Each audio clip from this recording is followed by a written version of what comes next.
Hello दोस्तों, मेरे YouTube channel पर आपका स्वागत है। तो चलिए कहानी शुरू करते। कहानी अच्छी लगे तो प्लीज़ चैनल को लाइक शेयर करें। अगली सुबह सुनसान फार्म हाउस। अथर्व जब बाथरूम से फ्रेश होकर आया था, वो लड़की ऑलरेडी अपने बिस्तर पर सो चुकी थी और नीचे ज़मीन पर अथर्व के लिए उसने बिस्तर लगा दिया था, जिस पर अथर्व भी सो गया था। अथर्व की नींद धीरे धीरे खुलने लगी। उसने पाया कि बाहर बादल छूट चुके हैं और मौसम बिल्कुल साफ था, जिसे देखते हुए अथर्व उठकर खड़ा हो जाता है और पलंग की तरफ देखता है, जहाँ पर वो लड़की अभी भी ब्लैंकेट सिर तक ओढ़े सो रही थी। अथर्व सो रही लड़की की तरफ एक नज़र देखने के बाद गहरी सांस भर अंगड़ाई लेते हुए बाथरूम में चला जाता है, जहाँ पर उसने अपने कपड़े सुखा दिए थे, जो कि सूख भी चुके थे, लेकिन उनमें मिट्टी लगी हुई थी क्योंकि उसने धोया नहीं था। अथर्व अपने पहने कपड़े को तरफ देखने के बाद उन कपड़ों की तरफ देखते हुए मुंह बनाकर बोला, मेरे पास और है, इन्हें यहीं छोड़ देता हूँ। इतना सोचते हुए अथर्व अपना मुंह धोता है और बाथरूम से बाहर जाता है। वो लड़की अभी भी सो रही थी, जिसे देखते हुए अथर्व इधर उधर देखता है। वहाँ पर पड़े रखे कॉपी पेन को उठाकर उसमें कुछ लिखता है और अपने वॉलेट से कुछ पैसे निकालकर वहाँ पर रख अपने जूते पहनते हुए वहाँ से निकल जाता है। अथर्व जब फार्म हाउस से बाहर आता है तो देखता है सूरज उग चुका था, मतलब सुबह के 8 बजने वाले, जिन्हें देखते हुए अथर्व अंगड़ाई लेते हुए वहाँ पर बने बाउंड्री से बाहर आता और अपनी जीप जिसे उसने चबूतरे के पास खड़ा था, वहाँ जाकर उसे साफ करते उसमें बैठ हवेली के लिए निकल जाता। अथर्व चल तो गया था, लेकिन वो इस चीज़ को नोटिस नहीं कर पाया था कि उसके इलाके के कई सारे आदमियों ने उसे जाता हुआ देखा है। वहीं अथर्व के जाने के कुछ देर बाद उस लड़की की नींद खुलते और वो अंगड़ाई लेते हुए उठकर बैठ जाती है और बिस्तर की तरफ देखती है, जो कि खाली थी, जिसे देखते हुए लड़की अंगड़ाई लेकर उबासी भरी आवाज़ में बोली, ये बिल्कुल ठीक से मारे उठने से पहले जे छोड़ा चला गया। इतना सोचती हुए अक्षिता बिस्तर से उतर जाती है और बाथरूम की तरफ चली जाती। अक्षिता कुछ देर में बाथरूम से बाहर आते अपने बालों को समेटने लगती है कि बाहर से कोई दरवाज़ा जोर जोर से खटखटाने लगता है। अक्षिता थोड़ी सी कंफ्यूज होती है और जाकर दरवाज़ा खोलते हुए कहती है, अबे किसकी भैंस भाग गई जो हमारे घर का दरवाज़ा जोर जोर से मार रहे हैं। ये कहते हुए अक्षिता दरवाज़ा खोलती है तो सामने उस इलाके के कुछ बुजुर्ग और उसके पिता प्रजापति जी खड़े हुए। अक्षिता प्रजापति जी की तरफ देखते हैं, जिन्होंने शर्मिंदगी से अपना सिर झुका रखा था, जिसे देखते अक्षिता को कुछ अजीब लगता है और वो प्रजापति जी से कहती है, क्या हुआ बाबा। प्रजापति जी के कुछ कहने से पहले एक आदमी, जो कि दिखने में किसी बड़े घर का लग रहा था, अक्षिता पर कटाक्ष करते हुए बोला, जे बिल्कुल सही है, शादी करने की उम्र में एक जवान छोरे के घर में घुसा रही हूँ। अक्षिता उस आदमी पर उसे घूरते हुए बोला, जो कहना सीधा सीधा बोलिए, मारे को गोल गोल बात समझ को नहीं आता। किसी और के कुछ कहने से पहले प्रजापति जी अक्षिता के बोले, क्या रात को यहाँ कोई रुका था। अक्षिता प्रजापति जी की बात पर बोली, बाबा मैंने आपको रात को ही फ़ोन करके कहा था कि प्रैक्टिस करवाते वक्त देरी हो गई है, बच्चे अपने घर चले गए और मैं रात को यहीं रह रही हूँ क्योंकि बारिश हो रही थी। एक अजनबी था, यहाँ पर रहने के लिए कोई जगह नहीं थी, बस इसलिए। बीच में ही प्रजापति जी अक्षिता के गाल पर एक थप्पड़ रसीद देते हैं, जिस पर अक्षिता अपने गाल पर हाथ रख हैरानी से प्रजापति जी की तरफ देखने लगी। प्रजापति जी किसी के कहा और कुछ कहने से पहले अक्षिता के हाथ को कसकर पकड़ते हुए, तुम चलो यहाँ से। एक बुजुर्ग आदमी प्रजापति जी की बात पर बोला, डॉक्टर साहब हम तो बड़े गर्व से कह रहे थे, मारी छोरी ऐसी कोनी एक अनजान आदमी के साथ पूरी रात बिताई उसने। अक्षिता उस बुजुर्ग के आदमी की बात पर थोड़े गुस्से से बोली, काकू सा मैंने किसी अनजान आदमी के साथ रात को नहीं बिताई। प्रजापति जी अक्षिता के हाथ को कसकर पकड़े सब लोगों की तरफ देखते हुए बोली, ये हमारे घर कब आपसी मामला है। वो आदमी प्रजापति जी की बात पर बोला, डॉक्टर साहब ये मामला थारे घर का आपसी ना है, हम सब थारी बेटी के पास अपने बच्चे को पहलवानी सीखने के लिए भेजते हैं, तो थारी बेटी अब जे सिखाएंगी, हम बस सबके बच्चे ने। प्रजापति जी उस आदमी की बात पर अक्षिता के हाथ को छोड़ अपने दोनों हाथों को जोड़ते हुए बोले, आज के बाद आप सबको अपने बच्चों को भेजने की ज़रूरत नहीं है, मेरी बेटे उन्हें कुछ नहीं सिखाएगी। इतना कहकर प्रजापति जी अक्षिता के हाथ को पकड़कर उसे अपने साथ खींचते हुए ले जाते हैं। इधर सिंह हवेली में अनमोल और रिया एक दूसरे को अपनी बाहों में भरे सो रहे थे, जब उनके कमरे का दरवाज़ा जोर जोर से खटखटाया जाता है। अनमोल की नींद टूट जाती है और रिया को अच्छे से कवर करते हुए जाकर दरवाज़ा खोलता है तो सामने विप्लव यमराज की तरह खड़ा था। अनमोल विप्लव को देखकर थोड़ा सा इरिटेट होकर बोला, सुबह सुबह अपनी शक्ल दिखाकर मेरा दिन क्यों खराब कर रहे हो। मेरी खूबसूरत सूरज की रोशनी की तरह शक्ल को देखकर आपका दिन शुभ हो जाता है और आपका दिन खराब हो रहा है।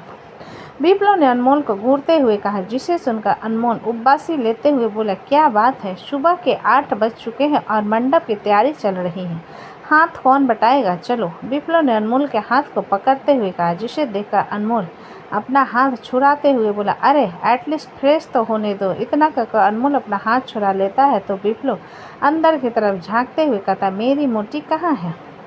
अनमोल तिरछी नज़र से विप्लव को घूरते हुए, इसका मतलब मेरा शक बिल्कुल सही था, कल पिलर के पीछे तुम ही झांक रहे थे। जिसे सुनकर विप्लव अपने दांत चमकाते हुए बोला, भाई मोटी मेरी इकलौती बेस्ट फ्रेंड, अगर उसे कुछ हो गया तो आप बिना शादी के विधवा हो जाओगे और मैं बेरोजगार हो जाऊंगा। विप्लव के बिना हाथ पैर की बात को सुन अनमोल उसे घूर कर बोला, एक मिनट, रिया के चले जाने पर तुम क्यों बेरोजगार हो जाओगे? उसकी सेफ्टी की जिम्मेदारी मेरी है, इसलिए बेरोजगार आदमी और बेरोजगार हो जाएगा। विप्लव ने समझाते हुए कहा, जिसे सुनकर अनमोल उसे लतेर कर अपने कमरे से बाहर धक्का देते हुए बोला, तुम निकलो, उसकी देखभाल मैं कर लूँगा। इतना कहकर अनमोल विप्लव के मुंह पर दरवाज़ा बंद कर देता है।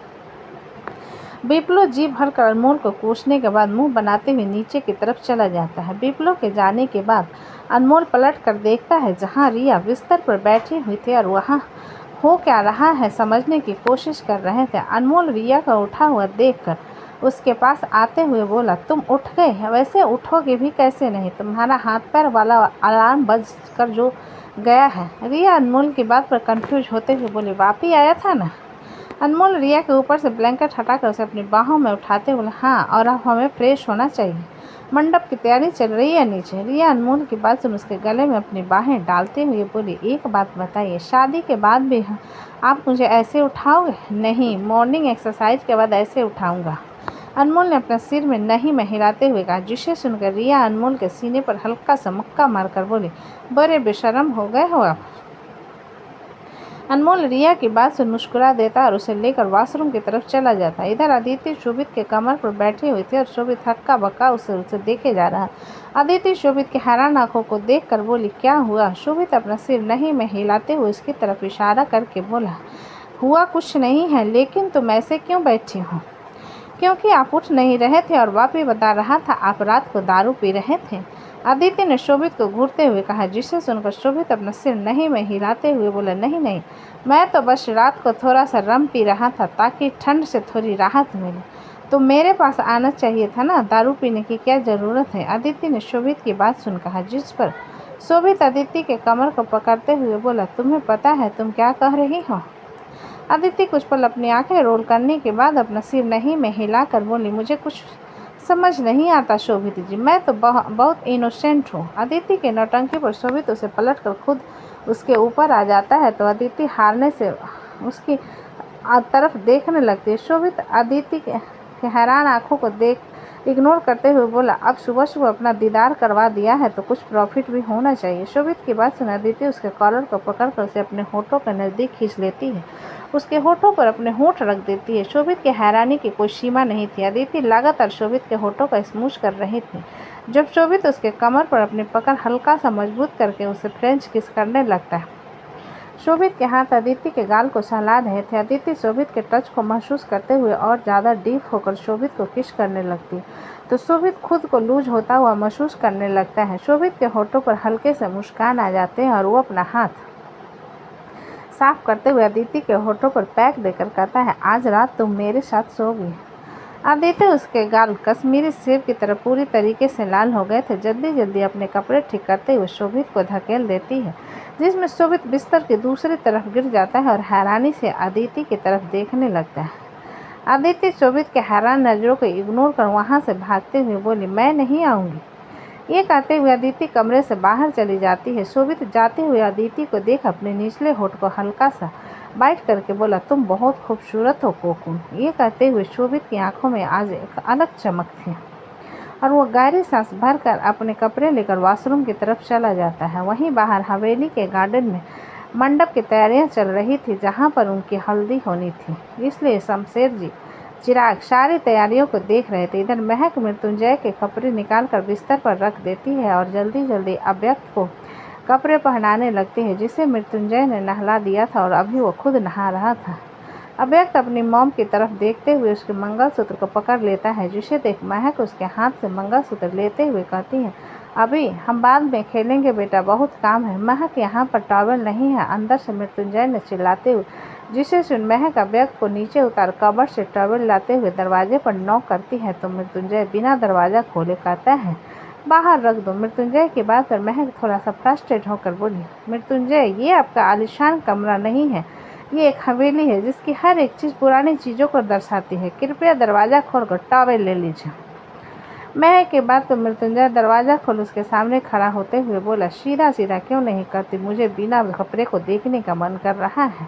महक बिना इधर उधर देख मृत्युंजय के चेहरे को देखते हुए बोली, मैंने ऑलरेडी आपको देख रखा है, इसलिए मुझे शर्म नहीं है, और ये लीजिए आपका टॉवल, और जाकर अच्छे से नहाएंगे। ये कहते हुए महक मृत्युंजय को टॉवल दे देती है। मृत्युंजय महक के सुंदर से चेहरे को देखते हुए उसे अपने नज़दीक खींच लेता है और उसके होठों को हल्का सा छू कर कहता है, तुम्हें देख लूँगा। इतना कहकर मृत्युंजय महक से दूर होकर दरवाज़ा बंद कर देता है। महक बंद दरवाजे को देख अपने ख्यालों को झटकती और कारपेट की तरफ देखती है जहाँ पर अव्यक्त नहीं था, जिसे देख महक दरवाजे की तरफ देखती है जो कि खुला हुआ था। महक थोड़ी सी घबरा कर दौड़ते हुए कमरे से बाहर आती है तो अव्यक्त सीढ़ियों के पास बैठा हुआ था। महक अव्यक्त को सीढ़ियों के पास देख जोर से बोली, अभी। लेकिन अव्यक्त लगातार सीढ़ियों को घूरे जा रहा था, जिस पर महक दौड़ते हुए उसकी तरफ अपने कदम बढ़ा देती है, लेकिन महक से पहले ही कोई आकर अव्यक्त को अपनी गोद में उठा लेता है। महक राहत की सांस लेते हुए उस शख्स की तरफ देखती है जो कि कोई और नहीं चिराग था। चिराग को देख महक जल्दी से उसके पास आकर अव्यक्त को उसकी गोद से लेते हुए बोली, आप इतने बदमाश कैसे हो सकते हो अभी। चिराग महक के परेशान हो चेहरे को देखते हुए बोला, डोंट वरी, तुम्हारा बेटा बिल्कुल ठीक है। चिराग की बात सुन अव्यक्त को पकड़े चिराग से बोली, थैंक यू सो मच, बहुत घबरा गई थी मैं। चिराग अव्यक्त की तरफ एक नज़र देखने के बाद महक के सिर को थपथपाते हुए बोला, तुम अभी भी उतनी ही क्यूट हो, जाकर रेडी हो जाओ। इतना कहते हुए चिराग एक नज़र अव्यक्त को देखकर अपने कमरे की तरफ चला जाता है। महक दूसरे हाथ से अपने सिर को छूते हुए बोली, क्यूट। इतना सोचते हुए महक अपने ख्याल को झटककर अव्यक्त को लेकर उस कमरे की तरफ चली जाती है। अथर्व अपने कमरे में रेडी हो रहा था जब वो विकल्प वहाँ आकर बोला, आप आ गए। अथर्व विकल्प की आवाज़ सुन उसकी तरफ एक नज़र देखने के बाद फिर से रेडी होते हुए बोला, मैं बड़ा हो चुका हूँ। विकल्प अथर्व की बात पर अपना सिर हिलाते हुए बोला, मुझे पता है कि आप बड़े हो चुके हो, लेकिन भाई मुझे लेक्चर देकर मेरा बाप बनने की कोशिश मत कर। मैं कई बार रात रात भर बाहर रह चुका हूँ, मुझे इतनी अटेंशन की आदत नहीं है, डिप्रेशन होने लगती है मुझे। So please keep your work to yourself. Atharva ने विकल्प की बात को बीच में काट थोड़ा झुंझला कर कहा, जिसे देखकर विकल्प अपना सिर हिलाते हुए बोला, ठीक है तो नीचे फंक्शन में आ जाइए। इतना कहकर विकल्प कमरे से बाहर चला जाता है। अथर्व उसे जाता हुआ बिना किसी भाव के देखने के बाद फिर से रेडी होने लगता है। वहीं ध्रुवी, आलिया और नित्या रेडी हो रही थी, एक दूसरे को हेल्प कर रही थी। आलिया जिसने शरारा पहन रखा था पाउड बनाकर सेल्फी लेते हुए नित्या और ध्रुवी से बोली, अरे मुझे ज्वाइन करो। ध्रुवी आलिया की बात पर नित्या का दुपट्टा पिनअप करते हुए उससे बोली, एक सेकेंड इसे रेडी करने दो, फिर साथ में फ़ोटो क्लिक करेंगे। आलिया ध्रुवी के बात पर बालकनी की तरफ जाकर बोली, जरा बाहर तो देखा जाए क्या सीन है। ये कहते उसकी नज़र एंट्रेंस पर जाती है जहाँ पर एक ब्लैक महिंद्रा आकर रुकती है, जिसमें से सेल्वन और रिवान बाहर आते हैं। उन दोनों को देखकर आलिया थोड़ी कंफ्यूज होते हुए, मुझे क्या भ्रम हो रहा है। आलिया को खुद में बतियाता हुआ देखकर ध्रुवी बोली, क्या हो गया। ध्रुवी की आवाज़ सुन आलिया उसकी तरफ देख अपना सिर नहीं में हिलाते हुए बोली, कुछ भी तो नहीं। इतना कहते हुए आलिया फिर से सामने देखने लगती है जहाँ पर सेल्वन बिना किसी भाव के खड़ा हुआ था। उसके चेहरे के एक्सप्रेशन को देखते हुए आलिया मुंह बनाकर बोली, चेहरे के दुख हमेशा छाए रहते हैं, बिल्कुल चिड़ियाघर के जानवरों की तरह दिखता है ये। इतना कहते हुए आलिया मुंह बना लेती है और ध्रुवी नित्या के पास आकर कहती है, चलो यार नीचे चलते हैं, सभी लोग रेडी होकर आ चुके हैं। आलिया की बात पर नित्या उसकी तरफ देखते हुए बोली, तुम लोग निकलो, मैं आती हूँ। ध्रुवी और आलिया नित्या की बात पर अपना सिर हिला देती है और कमरे से बाहर चली जाती है। तो दोस्तों कहानी कैसी लगी मुझे कमेंट में लिखें। अच्छी लगे तो प्लीज़ चैनल को लाइक करें, सब्सक्राइब करें और ज़्यादा से ज़्यादा शेयर करें। कहानी को पूरा सुनने के लिए धन्यवाद।